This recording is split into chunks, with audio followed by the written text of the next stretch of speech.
Voltando, voltando para a segunda parte da live, a Covid-19 na visão do otorrino. Oi, Martinha. Oi, Dinha. Vamos aí continuar. Olá, Paula. Oi, Caleb. Doutor Cabral já entrou. Vamos lá. Para a gente não perder tempo. Já estou lhe chamando. Estou por aqui. Pronto. Vamos nós agora, de novo. Certo? Então, Vamos vamos lá. lá. Eu vou procurar falar um pouco menos para a gente fazer uma concentração bem agradável aqui. Certo? Não, mas está ótimo. Então, vamos ver aqui. Quais são os principais exames que geralmente são solicitados para avaliar a gravidade ou não da doença instalada? Pronto. Baixa isso aí. E Bom, os demais exames, se existem outros exames, além do normal, para pacientes de grupo de risco. Luciana, é o seguinte, eu estou tomando nota aqui. Os principais exames são os exames de sangue, que nós temos que saber interpretar as nuances desses exames, e também as nuances dos exames de imagem. No começo, havia uma tendência a se pedir tomografia de tórax assim que o doente entrava no consultório. Não é necessário. Como é que eu procedo? Vamos lá, vamos aqui. Os exames principais que eu peço para os pacientes, quando o paciente entra no meu consultório, que eu sei que ele está com Covid, sem dúvida nenhuma, sem precisar mesmo do RT-PCR, eu peço o PCR, tá certo? É o exame Gold Standard, é o padrão ouro, o padrão ouro para dar o diagnóstico, sabendo que ele tem um índice de erro de 22%, mas peço assim mesmo, porque ele sempre acerta, quase sempre acerta, e vem os exames. Isso eu estou falando dos exames, mas o mais importante é a clínica. É o que ele narra, que está sentindo, e o que ele está sentindo, e a partir de quando ele marca o dia que começaram os sintomas. É importante marcar o dia. Vamos supor, para nós aqui da live, vai ser dia 1º. Dia 1º ele começou com sintomas. Então, ele chega no consultório dia 3, com os sintomas, eu peço para ele um hemograma, tá certo? Completo, hemograma completo. Peço também para ele a PCR. Peço o dedímero dele, que é muito importante. Depois eu vou falar especificamente de cada um. Peço ferritina, DHL, peço CPK para ele também. TGO e TGP para ver a função hepática, né? E também as plaquetas, né? E, de vez em quando, eu me recorro a exames especiais, como você perguntou, como a troponina, para ver alterações cardíacas em pacientes acima de 60 anos. Então, vamos... Você quer que eu fale de cada um, bem rapidinho? Não, como pode, como você achar melhor, assim, você falou troponina e tudo, por exemplo. Então, eu peço esses exames, eles ficam prontos. Colesterol, né? Eles ficam prontos. Rápido. Eles ficam prontos em mais ou menos 3 dias, tá certo? 2, 3 dias. Então, eu olho, geralmente não vem quase nenhuma alteração, tá certo? Mas eu peço esses exames para ter um referencial para ver minha condução para os próximos 7 dias, tá certo? Se ele chega já dispneico, com falta de ar, não se apavore. Nós pedimos uma tomografia de tórax, se ele tiver condições de fazer, ou um raio-x de tórax, que também dá, com menos precisão, a avaliação do dano pulmonar que ele está apresentando no momento e uma previsão para o futuro. Então, são os exames hematológicos, que eu falei a você, e o exame radiológico, que o exame ouro a tomografia computadorizada de tórax e o raio-x de tórax. Certo, certo. Ok. Então, no caso, e com relação à parte de ureia e creatinina, né, em algumas situações também é importante para avaliação renal. A creatinina sérica, né? Muito importante. Mas a creatinina, ela é importante, mas como eu falei, eu em pacientes acima de 60 anos, eu já peço a troponina. E para baixo é que eu peço a creatinina. Certo. Com relação à linfopenia, plaquetopenia, né, que no caso ele já pode gerar sangramento. Importante mais. Então, vamos analisar os exames agora por partes, tá certo? Mas eu vou ser bem objetivo. No hemograma, nós temos a série branca, a série vermelha, inicialmente, a série branca e a dosimetria de plaquetas. Então, na série vermelha, o que eu dou importância para avaliar o paciente é a velocidade de sedimentação das hemácias, né? Então, se o paciente estiver com uma VSH elevada, né? Então, se a VSH do paciente estiver elevada, eu naturalmente já fico de orelha em pé, tá certo? Mas não me faz pensar ainda em gravidade, tá certo?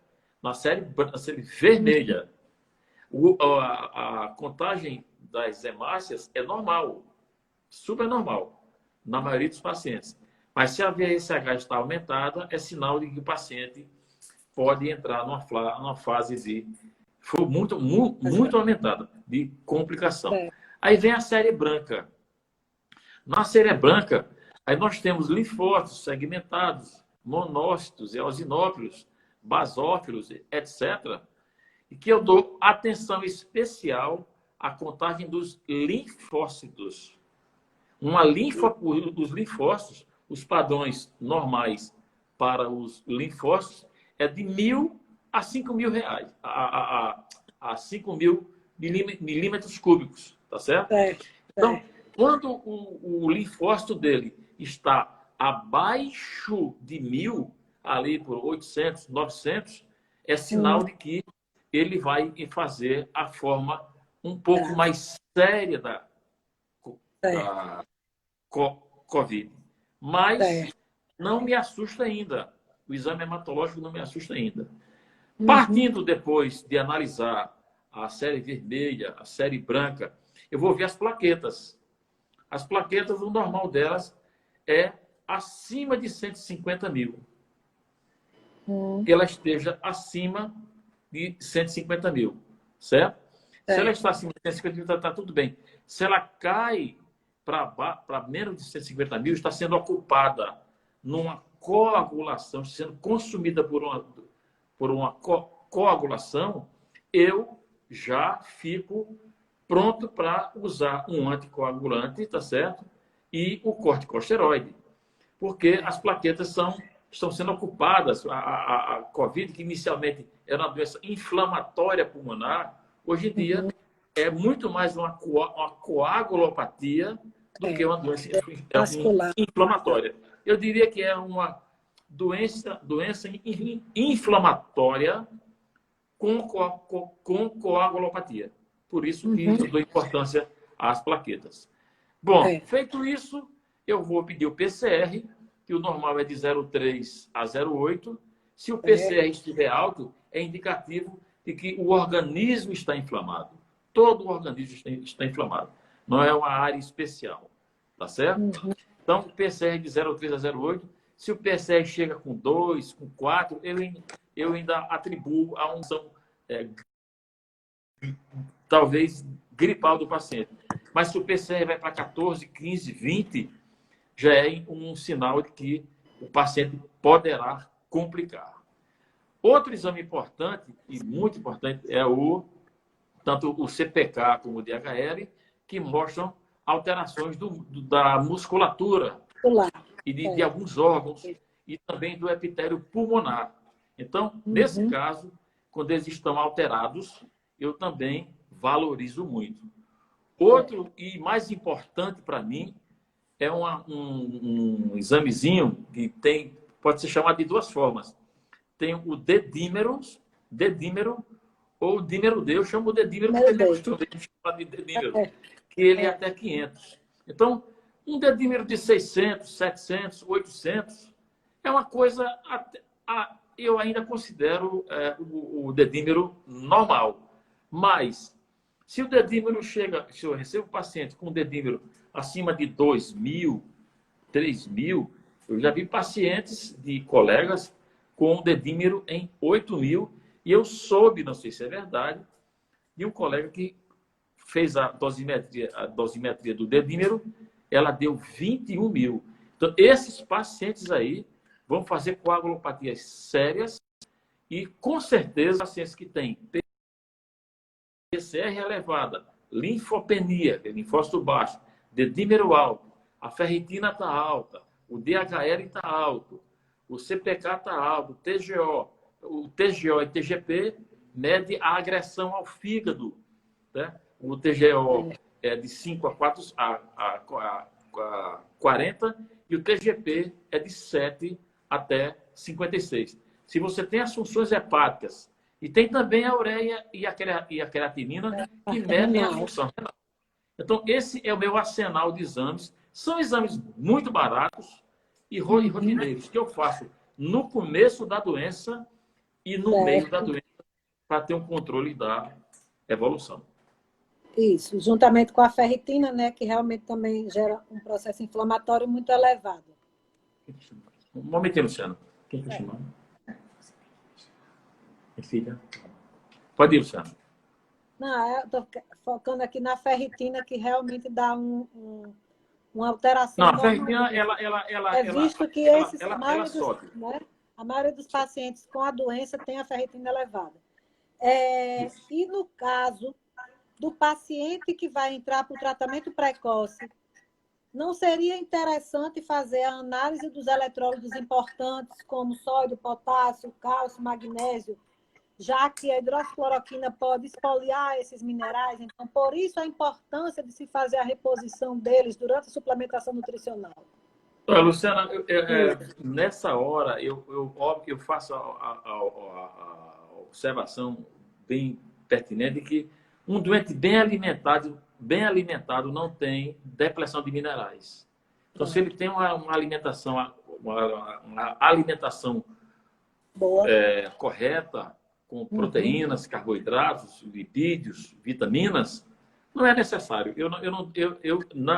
No meu serviço, eu dou mais importância aos exames que eu acabei de relatar. Mais específico, certo? Mas isso não quer dizer que um dia eu venha a precisar de fazer uma dosimetria dos eletrólitos para ver se ele está tendo depressão em função do uso da hidroxicloroquina. Foi no caso da hidroxicloroquina. Então, vamos agora ver essa pergunta, que é uma pergunta bastante interessante, que é exatamente como a intervenção precoce, tratamento precoce, pode ser fundamental para a terapêutica e cura da Covid-19. Essa é a melhor pergunta da noite. Em Moçambique, tem, se não me engano, 47 milhões de habitantes, eles têm o hábito de usar, tem aquela febre dos rios, né? Eles usam muito a ivermectina. Eles usam muito e eles já usam há 40 anos que eles usam a ivermectina. E nesses pacientes, nesse país, nessa região aí, os casos de Covid quase não entraram, né? Eles tiveram, na primeira semana, apenas 5 óbitos. E depois de 30 dias, se eu não me engano, o número de óbitos alcançou o estratosférico número de 19 óbitos. Por quê? É o uso da ivermectina, tá certo? Então, eu só respondo com essa e complementando isso, na Etiópia... Como ela é importante como preventiva. Você falou Moçambique, e na Etiópia, dos 110 mil habitantes que utilizaram, que eles fazem nessas campanhas para filariose, para oncocercose, com a ivermectina, dos 110 mil, apenas 700 pacientes tiveram a Covid. E desses 700, somente 6 foram a óbito. Então, para você ver como realmente se você olhar os trabalhos da professora Nise Yamaguchi, de São Paulo, ela tem 2.000 e tantos casos em análise, né, dela. Isso. Né? Ela fez um estudo de vários trabalhos só dos países da região dos trópicos que usam ivermectina e provou mesmo, porque a mídia não dá atenção, provou que a ivermectina é um antiviral importante que atua, ela tem que, um detalhe, tem que usar a ivermectina ou a hidroxicloroquina, ou os dois, né?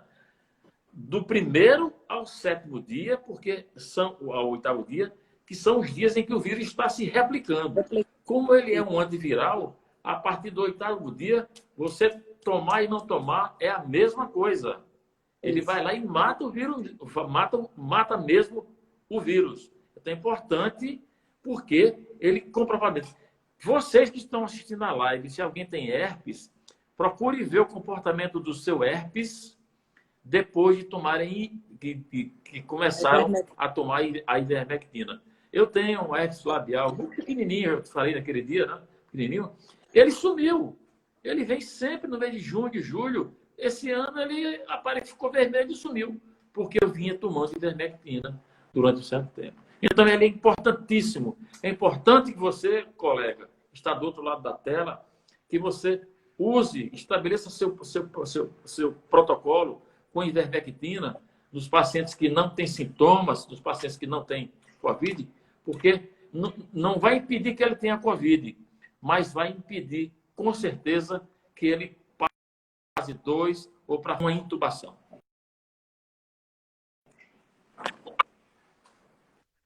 Pode falar, Luciana.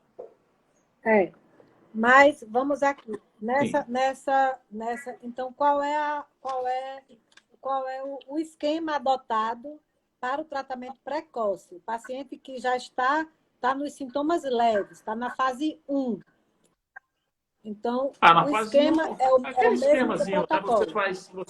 Você faz a ivermectina com 6 miligramas para cada 30 quilos de peso, tá certo? Durante 3 dias, aumenta o zinco quelato de 25 para 75 miligramas e faz vitamina D, vitamina C, hiperidratação e isolamento domiciliar. Certo. Nada além disso. Se ele tiver sintomas, um antitérmico, um analgésico. Se ele estiver com o nariz entupido, dor de cabeça, faz um corticoide dele, que não tem nenhum problema. Mas o esquema terapêutico, na fase inicial, basicamente é esse. Certo. E onde é que entraria a hidroxicloroquina, no caso do paciente não utilizar, não poder utilizar a ivermectina? Eu uso a ivermectina. A minha droga de escolha é a ivermectina, porque nós temos poucos pacientes hepatopatas. Quando o paciente tem alguma hepatopatia, alguma doença hepática, eu faço a hidroxicloroquina, tá certo? Agora, quando ele tem as duas coisas, o que fazer? O que é que você faria, Luciano, no caso desse? Não pode usar a ivermectina porque ele é hepatopata. Não pode usar a hidroxicloroquina porque tem um intervalo QT aumentado. Aí é conversar com o paciente e dizer, olha, você quer se arriscar a tomar a droga, tá certo? Assine aqui que eu faço para você. Tem que se fazer alguma coisa. Não, porque eu tenho um termo que, de qualquer maneira, existe a azitromicina, né? Que a azitromicina ela é uma... Não, a azitromicina é um antibiótico. Né? É antiviral, mas não é tanto quanto a ivermectina, né? Exato, isso mesmo. Eu uso a azitromicina 500 miligramas durante 5 dias, junto com a ivermectina, que eu esqueci de falar, mas eu uso para prevenir uma infecção secundária, concorrência de uma bacteremia pulmonar. Certo. Não, excelente. E tem situações também, né, doutor Cabral, que é visto que mesmo o paciente não interno, sem estar hospitalizado, já começa, de repente, por ter algum tipo de desordem vascular com a enoxaparina, né? Fazendo a tromboprofilaxia, né? A heparinização. Claro, é a enoxaparina, o Clexane, né? E tem também o Versa, né? Que é nacional e mais barato. Funciona, mais barato. Funciona. Tem o Clexane, né? Que tem as ampolas de 20, 40 e 60. E tem o Versa também com as mesmas apresentações, só que o Versa é nacional, mas funciona do mesmo jeito. Certo, certo. Isso mesmo. Luciana, você me daria 1 minuto? Certo, claro. 1 minuto. Eu vou chamar a minha convidada para você dormir, que ela tem aula amanhã. Ela vai ler um textinho aqui que cabe muito nessa hora agora. Tá certo? E nós voltamos em seguida. Certo. Se apresenta. Olá, meu nome é Maria Cabral e eu vou ler um texto que eu preparei para o Covid. Maria. Achei importante passar para todos vocês, de todas as idades, um pouco do que aprendi nessa quarentena com o meu avô, Dr. José Cabral, e meu pai, Dr. Edgar João Gaspar, e todos ao meu redor. Primeiro, sempre saia de casa com a máscara e álcool em gel ao seu alcance para passar sempre que tocar em alguma superfície estranha ou que não seja parte do seu lar. As máscaras devem ser trocadas até, no máximo, 3 horas. Segundo, chegar em casa, deixe seus sapatos e sandálias na entrada da casa e passe um produto de limpeza. Em seguida, vá diretamente lavar as mãos e antebraços até o nível dos seus cotovelos e trocar suas roupas por outras limpas. Terceiro, as máscaras devem ser bem lavadas, passar o ferro bem quente. Quarto, ter uma alimentação saudável, rica em vitaminas, frutas e verduras. Tomar as vitaminas C, D e E. E os remédios de prevenção que seus médicos te orientaram. Quinto, não viva preocupado com essa função da pandemia, pois viver a vida feliz é o melhor remédio para ter uma boa saúde e imunidade. Seja feliz e confie em Deus que tudo vai passar. Obrigada. Olha, parabéns, Maria. Muito bem. Excelentes orientações. Todo mundo adorou. Você viu que eu tenho um assistente de gabarito aqui em casa, né? Maravilhosa. Ai, meu Deus. Ela mora com os pais. Veio aqui só para participar da live. Foram ótimas recomendações. Muito bem. Todo mundo aqui falando. Parece uma futura médica. Eita, com orientações. Vamos aqui. Não diga isso não, que a mãe morre. A mãe disse que ela vai ser juíza. Ai, tá certo. Então, vamos aqui. Mas foi ótimo, viu, Maria? Vai agora dormir. Todo mundo achou lindo. Perguntando aqui quantos anos você tem, doutora Tereza Rebelo. Maria tem 9 anos, mas Maria 9 anos, é uma coisa fora dos padrões, porque ela é bilíngue, tem que ter saído daqui. Bem evoluída. Bem evoluída. Sabe tudo de Covid. Sabe. Também aí o avô, né? Sabe tudo aí. O avô e o pai. O pai é otorrino. De Gaspar é otorrino. E um otorrino de ponta, viu? Dos bons. Muito bem. Tem como ser. Vamos lá. Quando você considera que o seu paciente está entrando na fase complicada da doença, o que fazer nessa hora? E quando considera que ele está curado de algo? Você fala curado ou complicado? Não. Primeiro, quando ele está entrando na fase complicada. Quando considera-se que ele está entrando na fase complicada e o que fazer nessa hora? Em que momento vai ter que ir para o hospital? Vamos por partes. Ele complica, Luciano, o paciente vai entrar na fase complicada quando o médico larga o paciente. Isso é a primeira causa. Um paciente só complica, claro, ele tem a tendência individual, as suas características individuais, mas quando o médico larga o paciente, não pega na mão do paciente, não controla o paciente, ele tem 50% mais de chances de fazer uma fase 2 e provavelmente uma fase 3. tá certo? Ou uma fase 0 depois.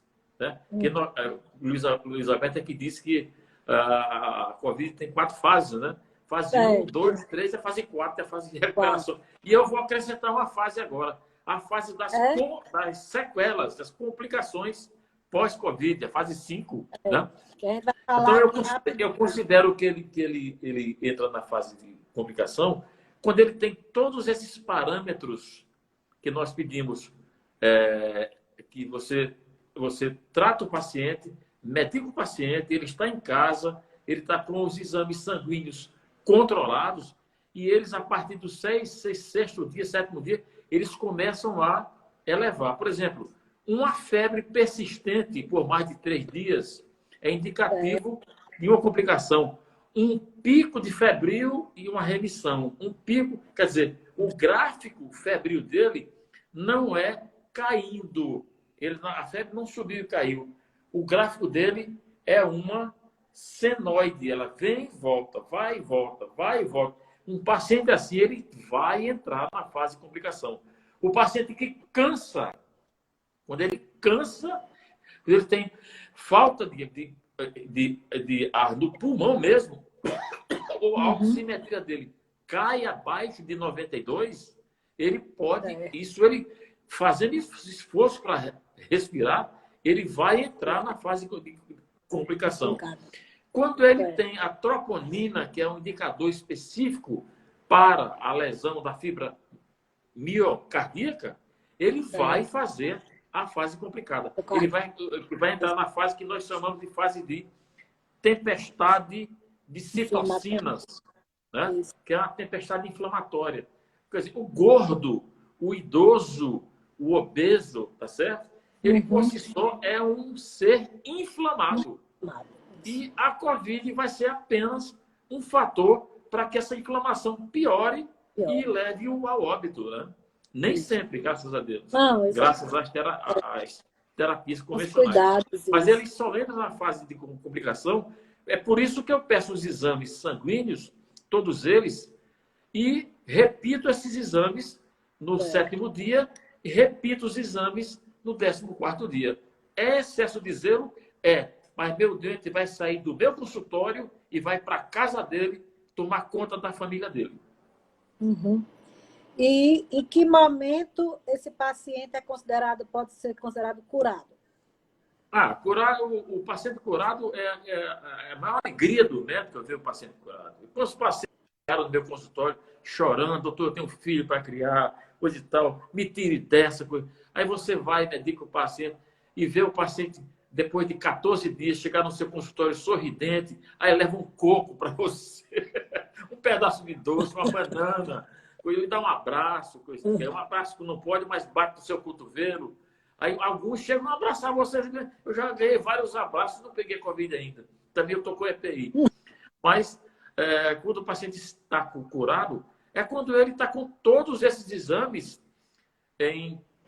dentro da normalidade por mais de 8 dias. Se você fez o exame no 8º dia sanguíneo, deu tudo bem. Se no 14º dia ele estiver com os exames do mesmo jeito e assintomático, o sintoma que mais me mete medo, Luciana, do paciente covídico é a astenia.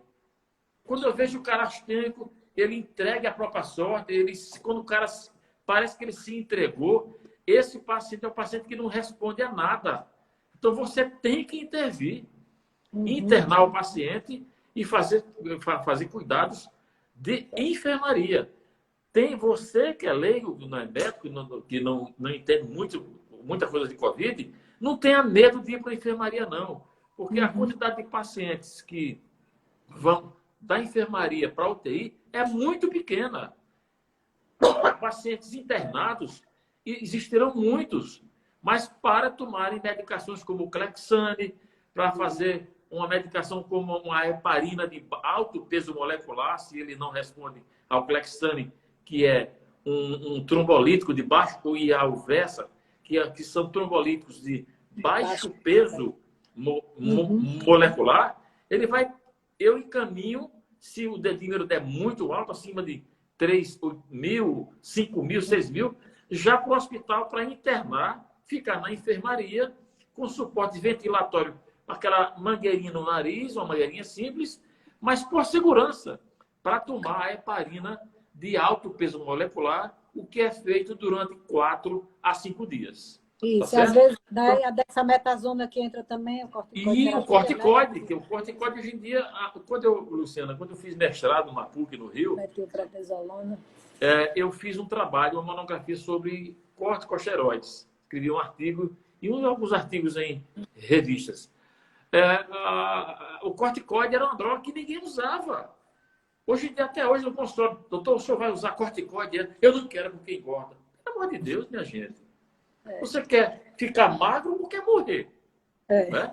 Então, o corticoide hoje em dia, para mim, eu acho o corticoide a droga mais salvadora da humanidade. Então, o corticoide você usa absolutamente tudo, tirando os casos de depressão séria, pacientes imunodeprimidos, pacientes diabéticos, né? Pacientes com glaucoma de ângulo fechado no olho, tá certo? Não pode usar corticoide. Mas numa urgência você vai ter que fazer. Então, alguns desses o paciente está curado, quando ele está com os exames normalizados, eu tenho o hábito de atender meus pacientes pelo WhatsApp, mas uma vez por semana eu digo para todos, mesmo que você não esteja sentindo nada, eu quero você segunda-feira no meu consultório, eu quero você quarta-feira no meu consultório, com o Covid mesmo. Então, o que é que eu faço? Eu atendo toda a minha rotina de pacientes até as 4 horas da tarde, dou uma paradinha e de 4 às 5 só entra paciente de controle de Covid. Então, eu estou tranquilo com relação a isso. E os libero para atividades normais, mas recomendando medidas higiênicas, usando, como a minha neta, a minha assistente aqui, doutora Maria, disse, usando máscaras, lavando as mãos, boa alimentação, perder peso, voltar a fazer esporte, porque o Covid está aí. O Covid está aí do jeito que chegou. Apenas nós tivemos uma grande diminuição na incidência das mortes e dos internamentos. E essa homenagem eu faço ao prefeito da cidade, que adotou o protocolo de Fernando Suassuna e de Luiz Alberto, da ivermectina. Isso fez com que, eu tenho certeza, não acho não, eu digo que sim, que essa queda nos índices de internamentos por Covid foram devidos a medidas tomadas pela Prefeitura de Natal, que implantou o esquema preventivo, profilático, e aconteceu o que aconteceu. As quedas, a Natal chegou as semanas passadas muito bem, chegou muito bem no ranking nacional. Agora nós estamos no Jornal Nacional com aquele mapazinho do Rio Grande do Norte, vermelho, né? Aquilo é um represamento de casos que eles jogam todos de uma vez. Eles jogam todos de uma vez para o estado que ter 10 mortes por dia, começa a ter 300. Aí vai com isso vermelho. Semana que vem vai estar azulzinho de novo, queiram vocês ou não. Bom, com relação, a gente falou do paciente curado, né? A importância realmente, que geralmente varia aí do 14º ao 21º dia, paciente assintomático, paciente não transmitindo e a sorologia do IgG e IgM. Né? Então, com isso aí, você isso aí, Luciana, é uma coisa simples. Né? Liberar esse paciente, isso mesmo. Eu libero os meus pacientes, todo mundo libera os pacientes com 14 dias, né? Eu só libero os meus pacientes com 21 dias, tá? Por segurança, né? Mania de segurança, tá certo? Com 21 dias é que eu libero você. Tá de alta, não precisa mais me procurar. Mas mesmo assim, Luciana, uma vez por mês, eu mando mensagem para todos os meus pacientes. E aí, como é que você está? Ah, doutor Cabral, tudo bem? Eu estou bem demais, muito obrigado. Um médico ligando para mim, nunca aconteceu isso na minha vida. Você tem os médicos precisam voltar a aprender a ser médico, né? Até a pensar o paciente, a pegar na mão do doente. O que o doente mais quer, Luciana, do Covid, é que você pegue na mão dele. Se você pegar na mão dele e segurar, você faz o que quiser com ele. Tá certo? Mas a liberação do paciente com alta é com os exames normais e quando ele já não está mais transmitindo a doença. E foi notado, teve algum caso de Covid, né, no seu consultório que fugiu completamente dos padrões convencionais? Bom, eu tive um caso, inclusive um conhecido meu. Ele chegou lá no consultório com dor de cabeça, dor de garganta, febre altíssima, 38, 39, tá certo? Se bem que no dia que ele chegou no meu consultório, de ruindade, ele foi com febre baixa, tá certo? 37, 37,5. Mas só, ele me chama de Bal. Os meus amigos me chamam de Bal. Tem preguiça de dizer Cabral, aí me chamam de Bal. Bal, eu tenho assim, assim, assim, mas eu tô com dor de garganta, tô mole, tô astênico, tô assim, tô com coriza, tô tossindo, aquela tosse compulsiva. Chega a me engasgo e digo, bom, isso é um paciente de Covid. Há 2 dias que eu tô tendo febre, tá certo?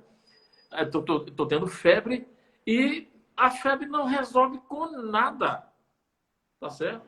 Eu disse, esse é um caso de Covid. O que é que eu fiz? Pedi um PCR, liguei para o dono do laboratório, disse, olha, isso aqui é um irmão meu, amigo meu, eu quero esse exame hoje. Ele me mandou o exame às 9 horas da noite. Covid negativo. Eu telefonei para o paciente, só amanhã lá no meu consultório. Ele foi lá no consultório. Pior ainda. E aí, o que é que eu fiz? Reforcei a medicação dele, fiz mais sintomáticos nele, né? E o que é que eu fiz? Solicitei outro swab nasal, mandei fazer em outro laboratório. Aí, liguei para o laboratório, disse que era um caso de emergência e no dia seguinte recebi o resultado negativo. Digo, não é possível. Bom, aí eu esperei mais um dia sem pedir exame. No outro dia ele foi no consultório e eu pedi para o primeiro laboratório que eu havia pedido no primeiro exame. Positivo para a Covid. Quer dizer, vocês médicos, vocês colegas, vocês que foram meus alunos da faculdade, vou dar mais uma aulinha aqui para vocês. Aprendam a escutar os seus doentes. Escutem seus doentes. O doente, quando ele vai falar com você, vai falar da doença dele e você, o que ele não lhe narrar, você tem a obrigação de perguntar. A febre está alta, está lhe incomodando, você está com dor de cabeça. Tem doente que entra no consultório. Eu tenho um paciente, vou contar um caso bem estranho, que entrou no consultório, entrou um paciente de 14, 15 anos, entraram ele e a mãe, sentou no meu consultório, eu perguntei, o que é que está vendo isso? Ele não fala com o médico, não. Mas porque ele não gosta de médico. Então eu consultei a mãe, eu não ia. Você sabe que existem criações e criações, né? De filhos, né?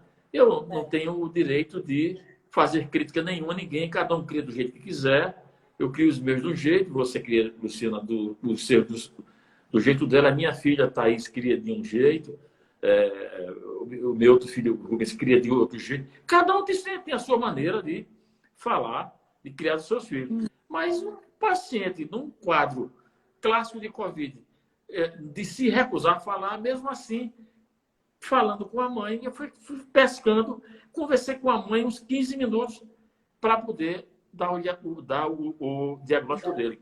Eu insisti. Eu poderia muito bem, bom, já que você não quer falar, você está sentindo, o senhor vai lá fora, cancele sua consulta, porque eu não vou lhe atender. Seria uma coisa que teria uma certa lógica. Mas eu não sei fazer isso. Eu não sei fazer isso. Tá certo?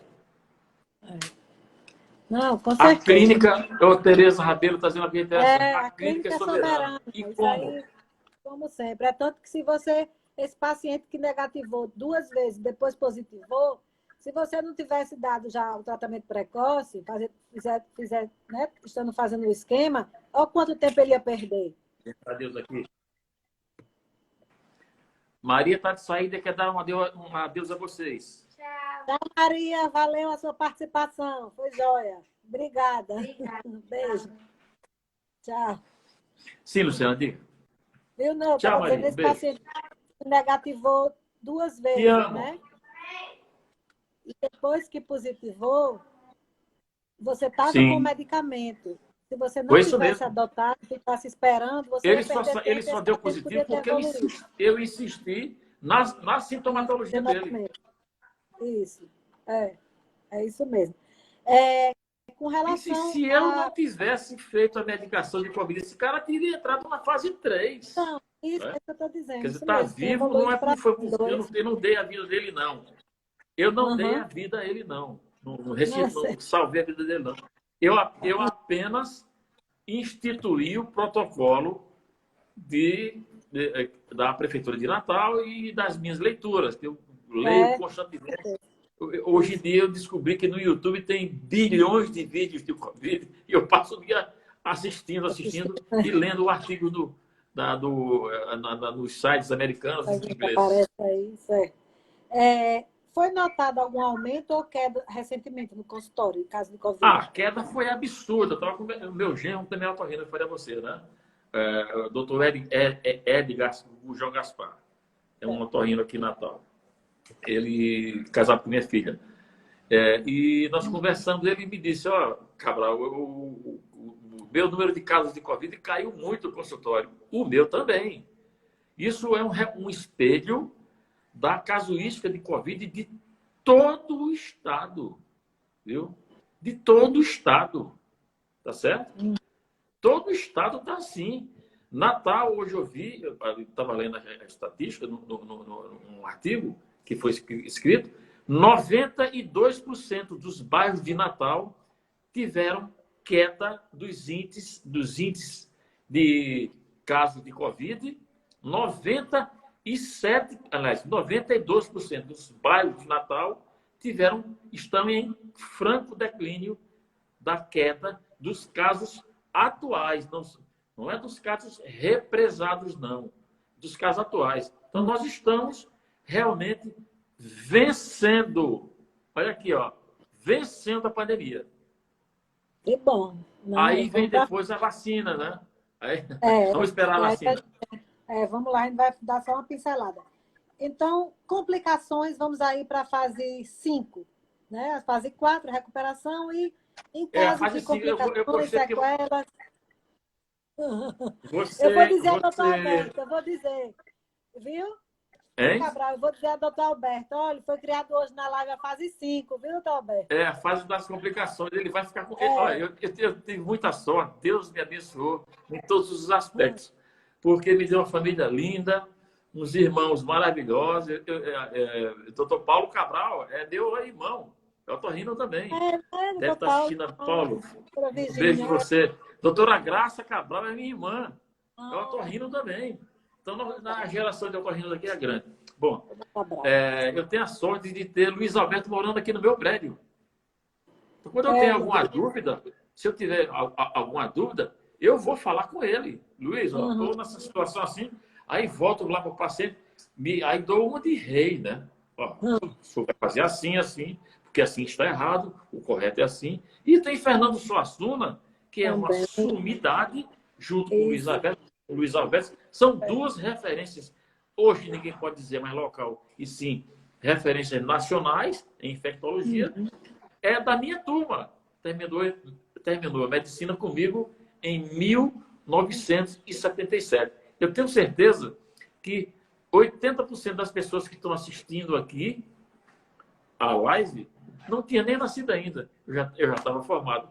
Eu, Fernando Suassuna e Luiz Alberto, que é uma turma antes de mim. Ele é um pouquinho mais velho do que eu, viu? Mas eles receberam ontem a live e disseram, elogiando tudinho, e que eu estava com maior elogio. São meus amigos. Fernando é um homem muito sério e Luiz Alberto é um homem de bem. São todos dois pessoas de altíssimo nível. Isso.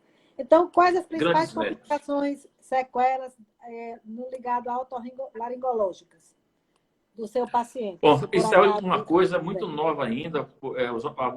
Eu tenho percebido nos grupos, eu faço parte de alguns grupos de otorrino do Rio Grande do Sul, mas esse grupo é mais ligado a... Eu sou otorrino e tenho especialização em cirurgia plástica de face, né? Opero o nariz, orelha, olho, boca, etc. Bom, então,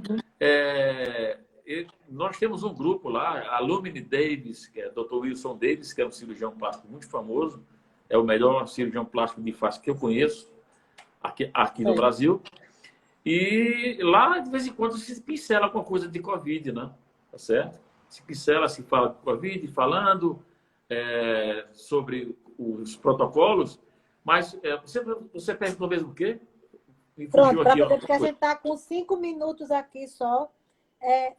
As complicações otorríneas. Sim, as complicações. Então,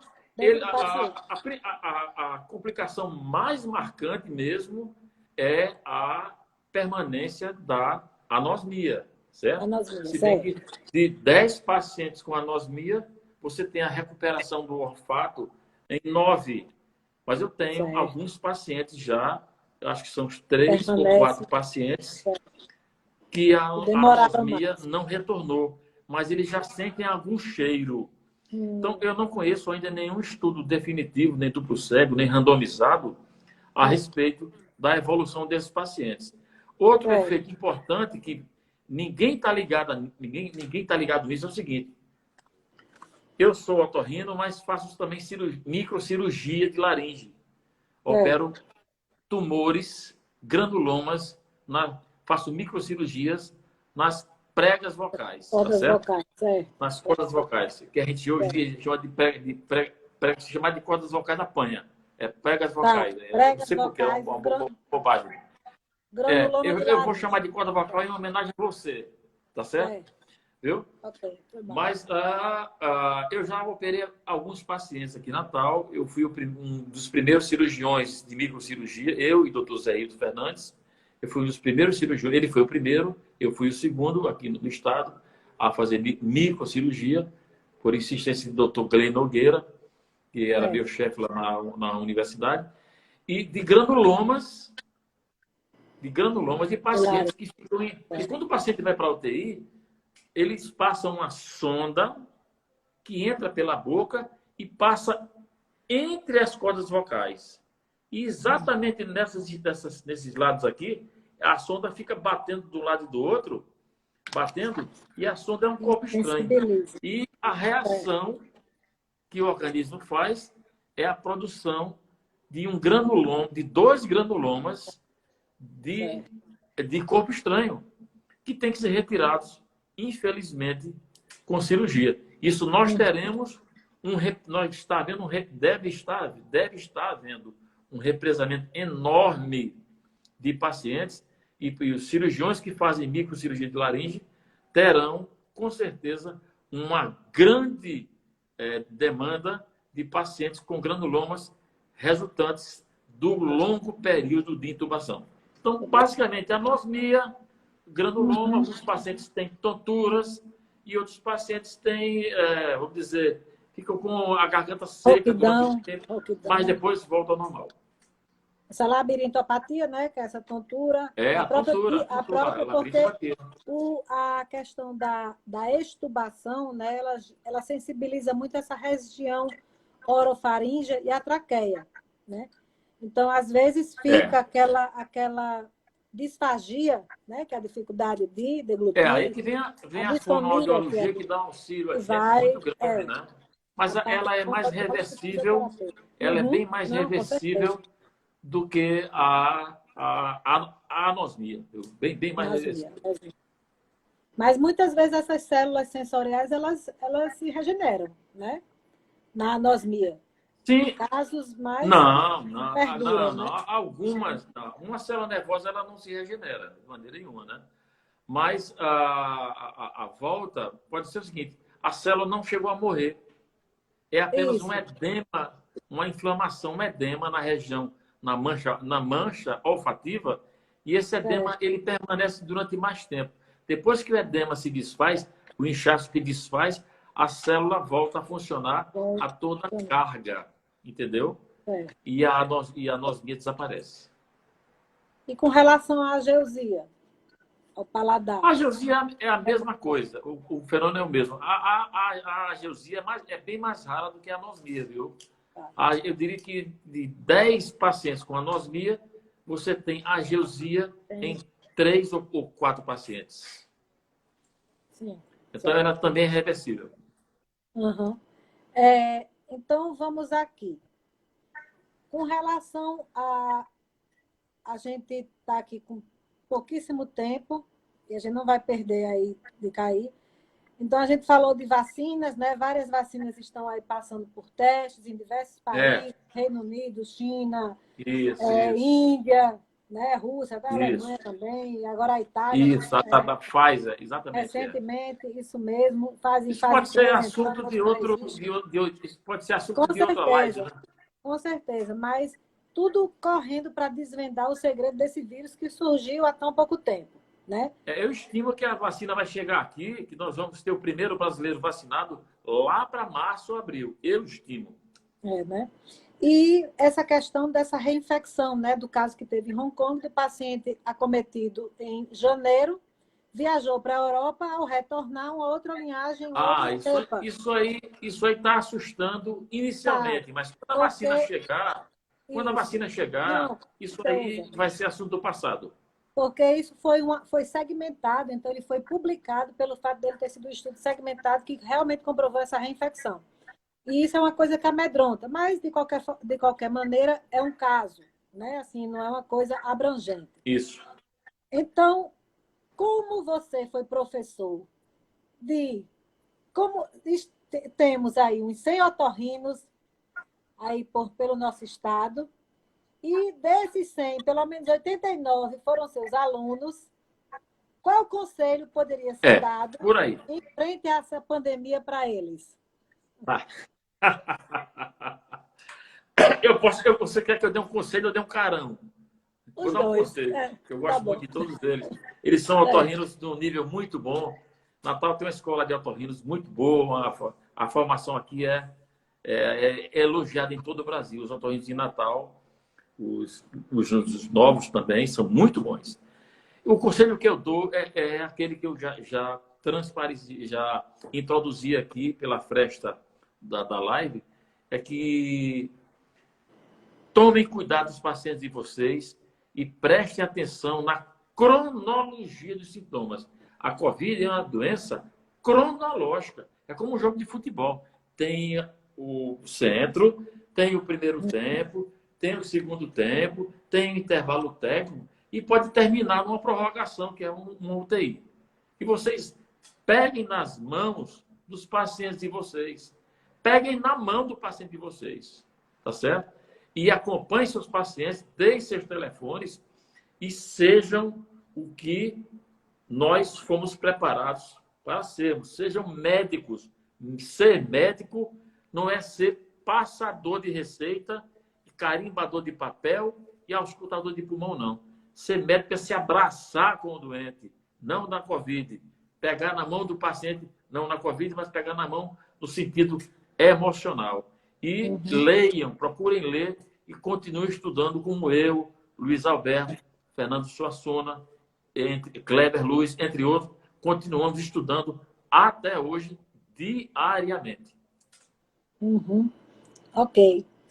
Então... Luciana, eu não posso esquecer de dar os parabéns à Formule, né?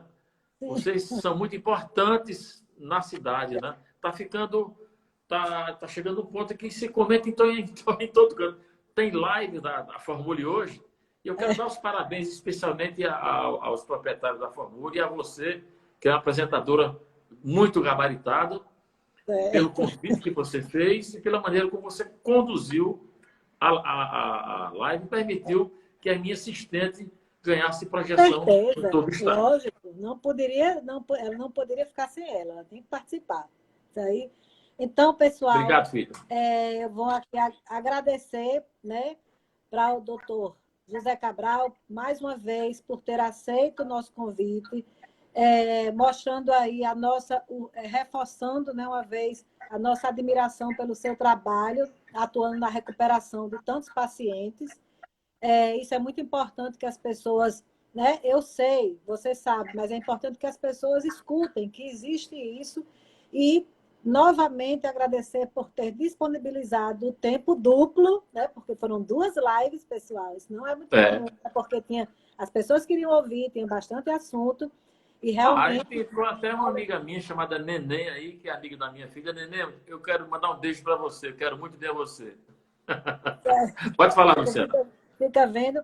Então, agradecer a todos que estiveram conosco desde o começo da primeira live até agora e que ficaram até agora. Muito obrigado por sempre estarem aí assistindo, apoiando a Formule. Tem a intenção realmente de trazer profissionais de referência em suas áreas de atuação para mostrar conteúdo, mostrar orientação de assuntos diversos envolvendo essa pandemia, essa doença, esse vírus, para que a gente possa estar, da medida do possível, se saindo melhor, né? Nos cuidando mais, com orientações corretas de profissionais que sabem o que está falando, estudiosos. E hoje nós tivemos o prazer de ter aí esse grande otorrinolaringologista, super competente, famoso, muito obrigado pelo renomado, elogio. né, Eu só sou nosso grande no estado, tamanho, viu? conosco, Sim, eu vou lhe cobrar uma coisa, viu? Você um dia desse você falou que ia fazer uma live maior, um webinar, não sei o que é. Sim, Eu, sim, Luiz com Alberto, Fernando certeza, Suassuna e Marcos isso Leão, né? mesmo. Marcos Vamos Leão, fazer, eu quero saber se ele vai ser mas leão eu na também, minha vamos frente aqui. fazer. Ele que teve Todos foram. a ideia de tomar. Marcos A gente Leão foi meu aluno na Faculdade de ontem, Medicina. foi, Então eu ontem eu quero ver falei como é que ele vai se rapidamente comportar. E quero muito ver o ele. doutor Suassuna, rapidamente falei com o doutor Suassuna, ele Fernando é um vamos, com gênio, né? certeza. Fernando é um Vamos gênio. Fernando é um organizar. cientista. Como o Luiz Alberto também, né? Com certeza. Isso, todo mundo. Todo mundo, vamos organizar. Álvaro Barros, a gente chama, que gosta da parte, né, de arritmia e tudo. E arritmias, E, né, Vamos fazer. então, Eu me vamos candidato, organizar. eu sou o primeiro Certo? candidato. Não, E um abraço para você, Alvinho. já está Com certeza. convidadíssimo. A gente vai só Combinado, vamos formatar fazer sim. direitinho com o pessoal, com o marketing, mas é isso, eu me ponho também à disposição, em nome da Formula, em meu nome, o que precisar, também todo mundo, você e todos que estão aí, qualquer coisa, pode nos procurar, pode me procurar. Doutor Só para encerrar, eu quero dizer a todos que estão assistindo essa live que existem inúmeras farmácias de manipulação, tá certo? Existem boas farmácias de manipulação aqui em Natal, com as quais eu mando os pacientes para lá, mas que confie também na manipulação da Formule, porque é de altíssima qualidade. Obrigada. E eu vou, qualquer dia lá, vou lá lhe visitar, para levar umas sugestões, formulações bem bacanas. Viu? Para ajudar. Tá bom, eu me aguardo. E vou ficar esperando para você me avisar quando vai ser essa mega live aí. Com certeza. Pois vamos fazer aqui um print, uma foto, porque a gente vai postar, já está postando.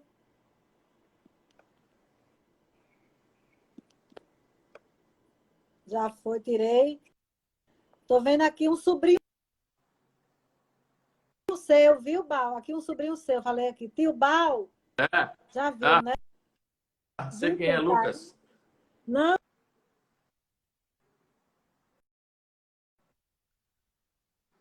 Tá a família toda vendo aí a live. Não, é Caleb. Caleb está dizendo aqui, tio Bal. Viu? Caleb, ele ainda vou me vingar. Nós temos motos, né, grandes para viagens grandes. E Caleb faz parte do grupo. Caleb é um irmão novo que eu tenho. Eu fiz recentemente uma amizade. É uma amizade antiga que eu fiz recentemente. E nós andamos muito em moto. E Caleb é uma pessoa que eu quero muito bem, um advogado seríssimo, né? Muito conhecido na cidade. E ele está aí, todos no grupo, eu não sei porquê. Todos somos 30 e tantos que andamos de motos. Só me chamam de Tio Bal. E ficou Tio Bal e até hoje é Tio Bal. Pronto. Então, permaneça. Então é isso. Um abraço, Caleb. Pois um grande abraço, um grande beijo a todos. E a live está salva no Instagram da Formule, no IGTV, e vai subir para o canal do YouTube da Formule. Certo, pessoal? Então, só uma última informação de 10 segundos. Eu quero agradecer a minha esposa também, Fátima Cabral, foi quem me produziu, me deu uma camisa engomadinha. Ela foi lá no Sim, banheiro, olha pintou, aí. ajudou a pintar o Pintou cabelo, o cabelo. passou um Muito pozinho bem. para tirar o Passou um brilho do pó. rosto. Ela Sim, é o uma brilho, maquiadora certo? profissional. A ela eu agradeço e Olha mando um aí. beijo forte. Obrigada, Fátima. Certinho. Ficou ótimo. Ele ficou muito Manda- bonito. Viu? E a Charmoso. Thaís também, minha filha, que me deu É. muito incentivo, e a Ed também, o esposo dela.